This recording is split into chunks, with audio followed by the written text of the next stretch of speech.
Welcome to The Explainer. Today, we're diving into Mark Manson's bestseller, a book that pretty much flips everything we think we know about happiness on its head. It argues the secret isn't positivity, but actually learning how to embrace life's problems. It's a wild idea, but it might just change how you see, well, everything. And it all kicks off with this really strange, almost defiant piece of advice. It comes from the famously hard-living poet Charles Bukowski, whose tombstone just says, "Don't try." Now that sounds like the worst advice ever, right? It goes against everything we're taught. So what's really going on here? Let's get into it. All right, so to really unpack what that quote means, we're going to break this down into 4 key parts. First, we'll tear apart the whole positivity movement, and then we'll build up a totally new way of thinking about what it means to live a good life. Okay, first up, let's get into the big one, the problem with positivity. Manson's central argument is that our constant effort to be happy is exactly what's making us miserable. Think about it. We are just surrounded by these messages, right? Be happier, be healthier, be the best. But all this focus on the positive, on what we should have, just ends up shining a giant spotlight on what we don't have. It just makes us feel like we're falling short. And this leads to a really fascinating concept called the backwards law. The idea is simple. The more you desperately chase feeling good, the more you just remind yourself that you don't feel good enough already. It's a crazy loop, right? Wanting to be rich only makes you feel poor. Desperately wanting to be loved just makes you feel more alone.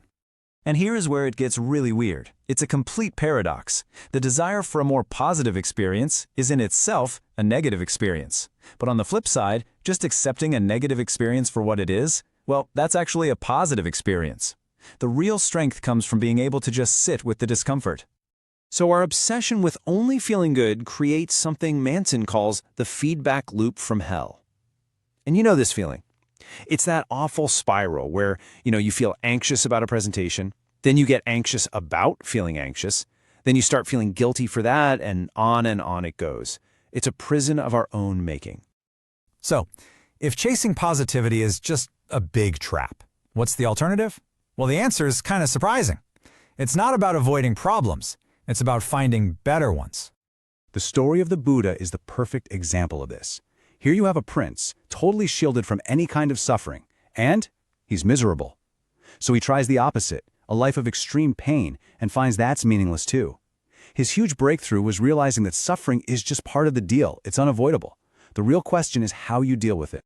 Look, the book is super clear on this. Problems never, ever go away. They just change. They get upgraded. A homeless person has money problems, sure. But you know what? Warren Buffett also has money problems. They're just much, much better problems to have. The goal isn't a problem-free life. It's a life with better problems. So this is the big shift in thinking. Happiness isn't some destination, It's not an equation you can just solve and then you're done. It's a constant action. It's the messy, ongoing, everyday process of engaging with and solving the problems you've actually chosen to have in your life. And this leads us right into a huge roadblock for a lot of us today. It's this deep-seated belief that we're somehow special, that we're entitled to a life without any problems at all.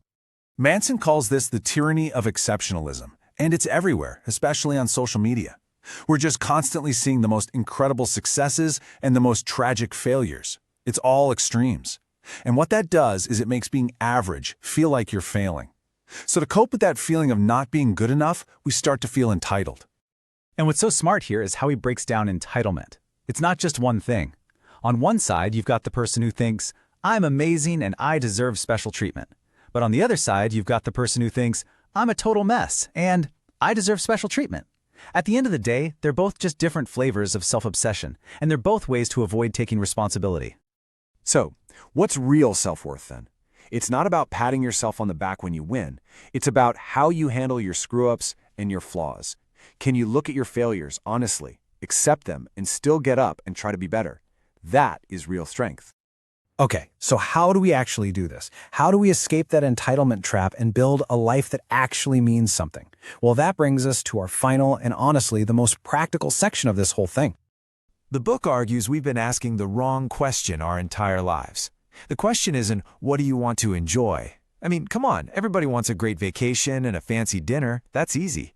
The real question, the one that tells you who you are, is what pain are you willing to struggle for? Because that's where true fulfillment comes from. And this story is the perfect example. Dave Mustaine gets kicked out of Metallica right before they become the biggest band in the world. So he starts his own band, Megadeth. Wildly successful, sold millions of albums. But was he happy? No. Because his metric for success, the value he chose, was be bigger than Metallica. A goal that was always about someone else. But then you look at Pete Best. He was the original drummer for the Beatles, and he got kicked out too. And yeah, it was devastating. But eventually, he found happiness by completely changing his values. He stopped measuring his life by fame and started measuring it by his family and his stable home life, things he could actually control. And that's the whole point, right? Your values determine your problems, and your problems determine your happiness. And that brings us right back to the beginning, to the core idea of this whole book. A pain-free life is a fantasy. It doesn't exist. So the question that's really going to define you isn't what you enjoy, it's what you're willing to suffer for. What struggle gives your life meaning? So, what's your answer?